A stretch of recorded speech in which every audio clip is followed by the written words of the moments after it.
Today I finished reading Schattenfroh by Michael Lentz. Uh, this is a little cheeky. This book was actually in my favorite books I read this year post on TikTok, even though I wasn't actually done with it. I had about 100 pages left, and I was like, well, I've been loving it so far. I'm confident it's going to be on the list. And I wanted to get the post out, but I'm actually done with it now. I finished it this morning, and today is December 31st, so it is just barely a book that I read in 2025. Um, I don't know if I'm even really equipped to review this book though, but I'm gonna try. So it's difficult to get into what this book is actually about, but I can sort of describe the general shape of the plot, which is not it's not really there's a lot more going on there than that. But anyways, the plot is our main character, um, his name is Nobody, and I believe that's intended as a reference to the Odyssey, the sort of chapter where Odysseus is in the cave talking to the Cyclops. So our narrator is called Nobody. Um, he has been imprisoned by this character named Schattenfroh, hence the title of the book. Um, and Schadenfreude represents this organization called the Fright-Bearing Society, which in the original German that this is translated from, that's kind of a pun because there was this historical German um, thing called the Fruit-Bearing Society. Um, but the word for fruit and the word for fright, I guess they're pretty close in English as well. But they're very close in German, so it was a pun originally. But anyways, what was I saying? Um,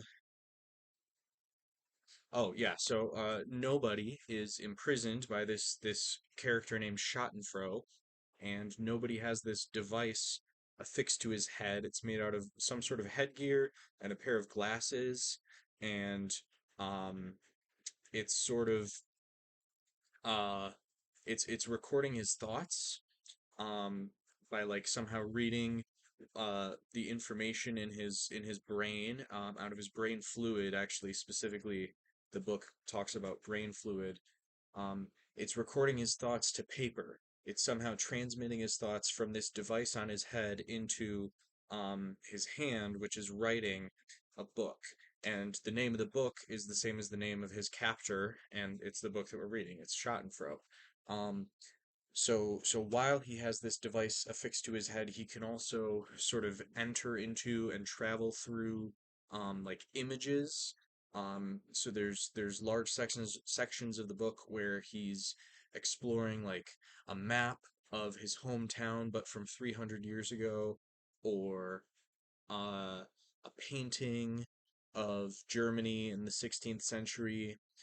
So there's a lot about German history in this book, and particularly two particular things: the history of the city of Düren, which is where the author is actually from. The main character, Nobody, is sort of the author, but not exactly. Um, and like his father is also a character in the book, and Nobody's father is the author's father in real life, who died shortly before he started writing the book, and the book is like kind of about their relationship.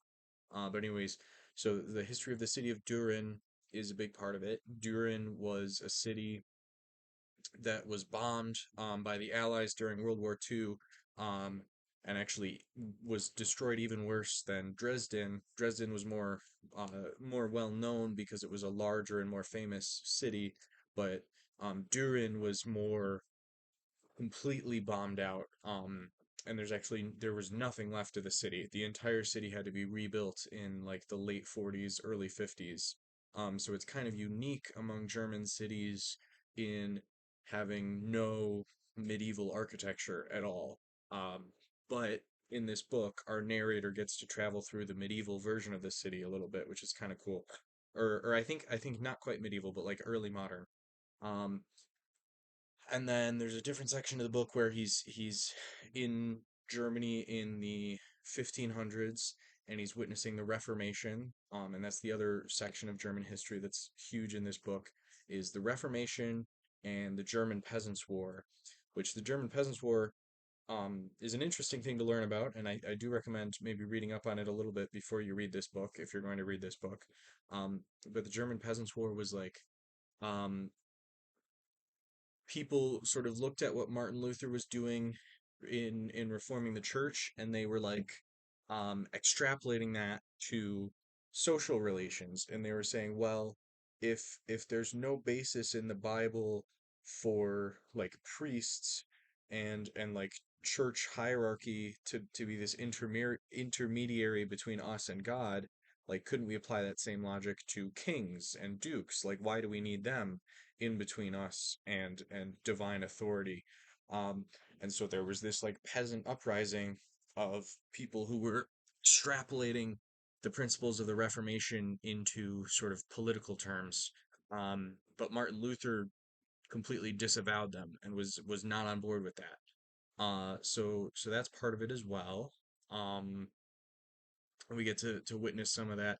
There's a recurring thing throughout the book that our narrator, Nobody, who again is sort of a stand-in for the author, is repeatedly being put on trial. He gets put on trial by Schattenfroh and by his father early on in the book, and there's a lot of religious imagery taken from the paintings of Hieronymus Bosch, and then later he gets put on trial as part of the in relation to the German Peasants' Rebellion, and he gets like accused of being somehow involved in that, and then um, in between there, in the middle of the book, he gets put on trial when he tries to enter the old version of the city through the map, because they think that he's like a spy trying to infiltrate the city to somehow like undermine it.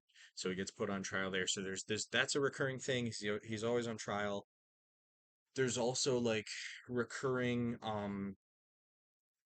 he keeps interacting with his father, who again the author's father died shortly before he began writing the book.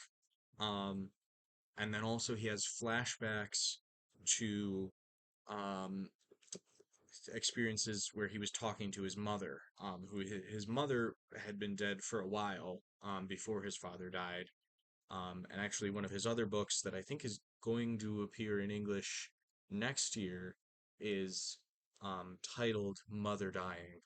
So I'm going to look into that one. That book is also mentioned in here.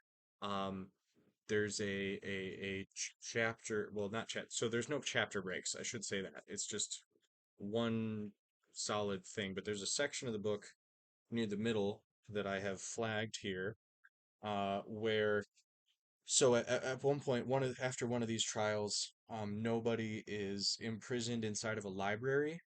Um, and this book is in there, which is kind of confusing because it's still being written while he's in that scene. But this book is in that library. Also, his other book, Mother Dying, is in that library.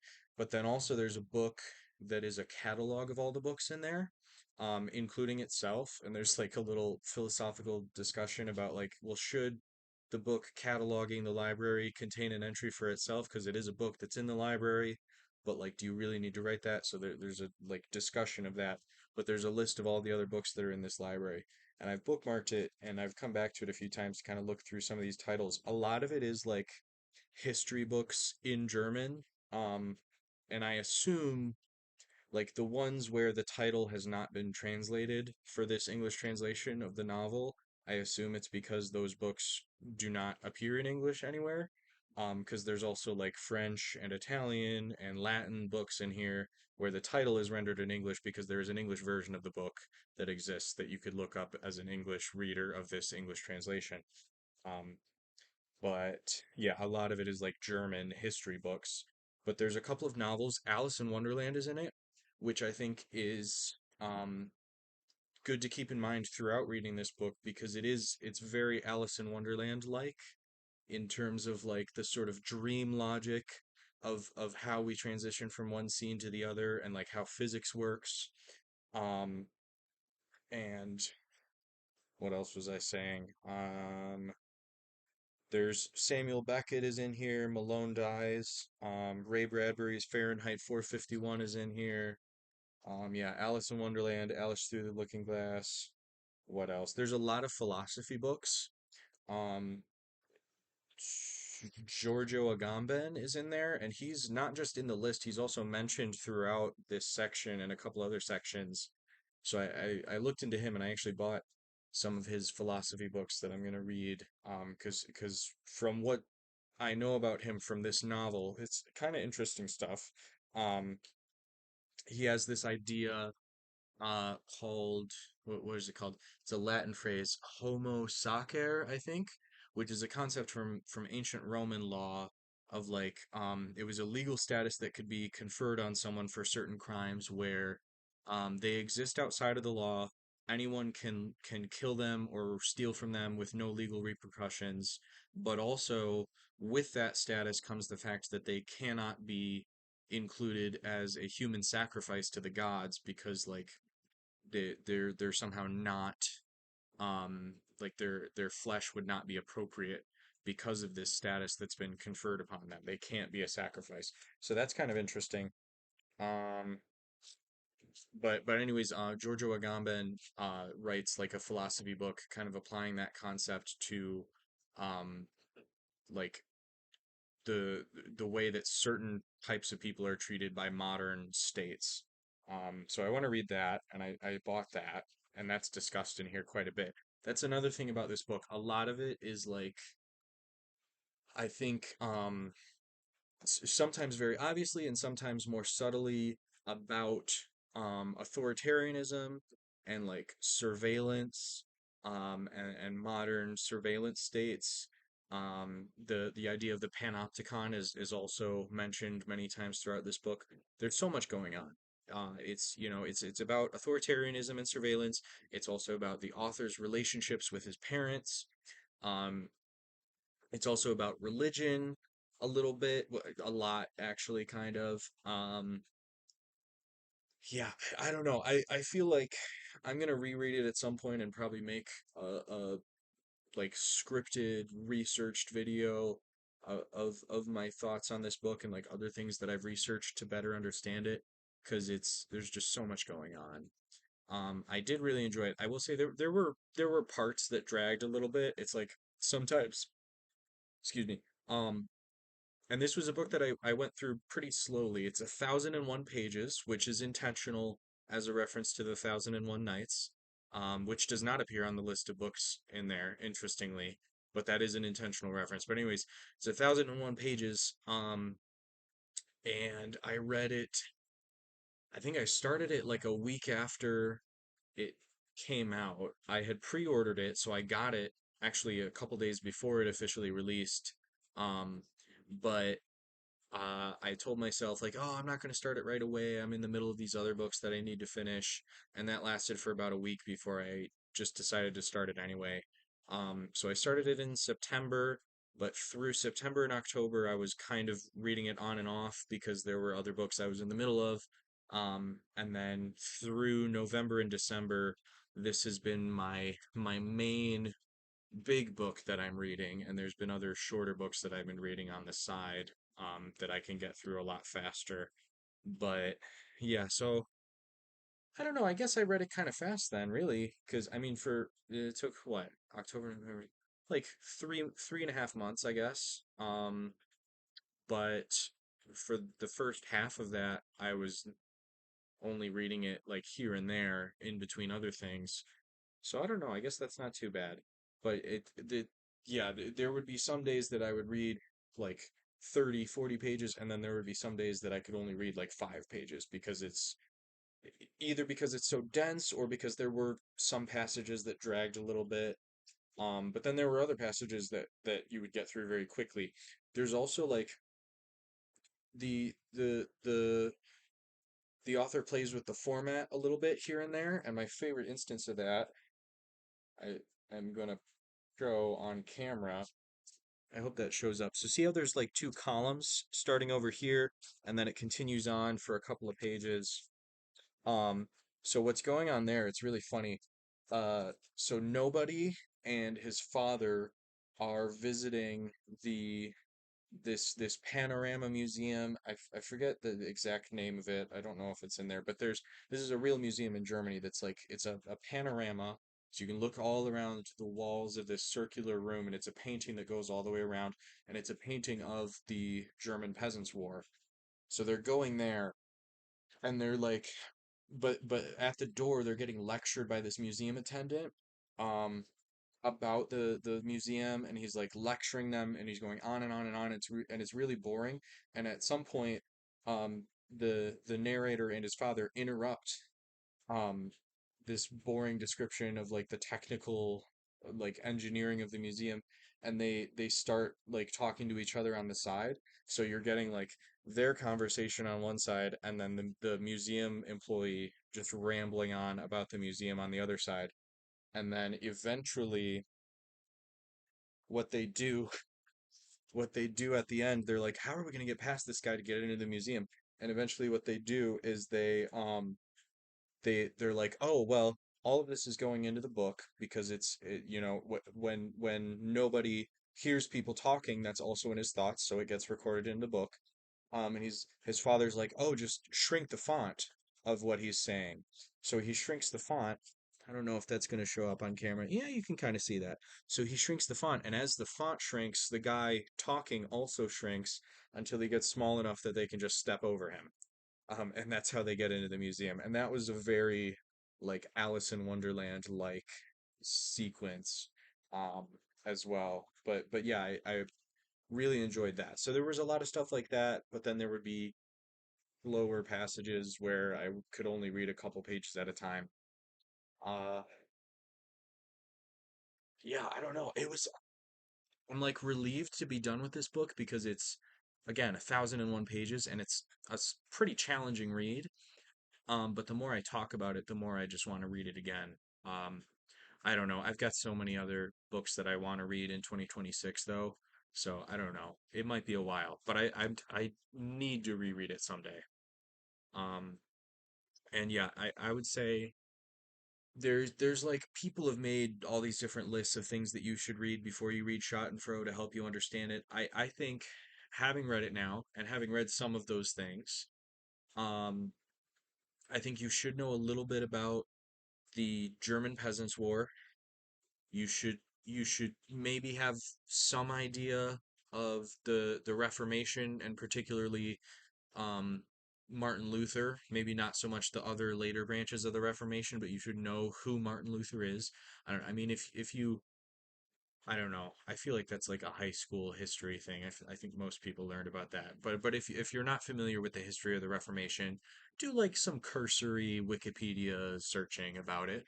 So yeah, the German Peasants' War, Reformation, particularly Martin Luther, and then I would also say, uh, what is it? Michael Kohlhaas, or probably Michael Kohlhaas, I guess, because it's German, by uh, is it Heinrich von Kleist or is it Reinhard? I gotta look that up.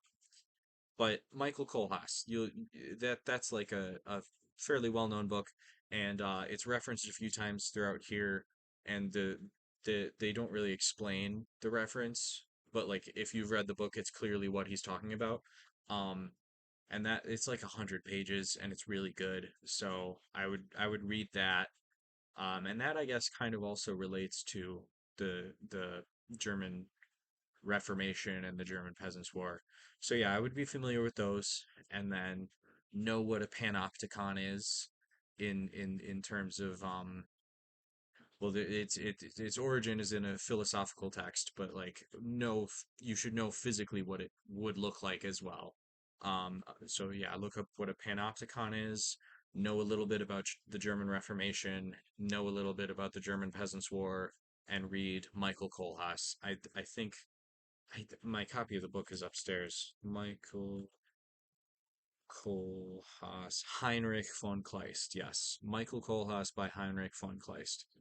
So I would read that, and I would be familiar with those things that I just listed. I don't think you need anything else.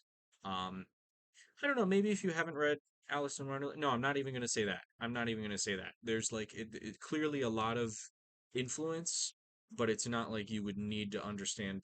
Alice in Wonderland or be familiar with it in order to understand what's happening in the book. It's just stylistic influence. So I don't even I think you should read it because it's good, but you don't need to understand this. So I'm not even gonna say that about Alice in Wonderland. The only work of fiction you should read before Schadenfreude, I think, is Michael Kohlhaas. And that's Michael Kohlhaas. There's two A's in that second syllable of Kohlhaas. Uh, and I think I reviewed that on my channel actually, so you could even just scroll through my videos to find it. Yeah. Um, I do recommend this book with the caveat that it is a very difficult read. It's not something you're going to get through quickly, probably. I don't know. Some people are crazy and can read very difficult things very quickly, but I'm not one of those people. I don't think most people are like that. So it's a challenging read. It's going to take you a long time, and it's going to feel like work sometimes. Um, but at the end, it's going to feel worth it. And throughout, it's going to frequently feel worth it. I'm not going to say always, but I will say frequently. And I think that's all I have to say about it for now. Yeah, it is.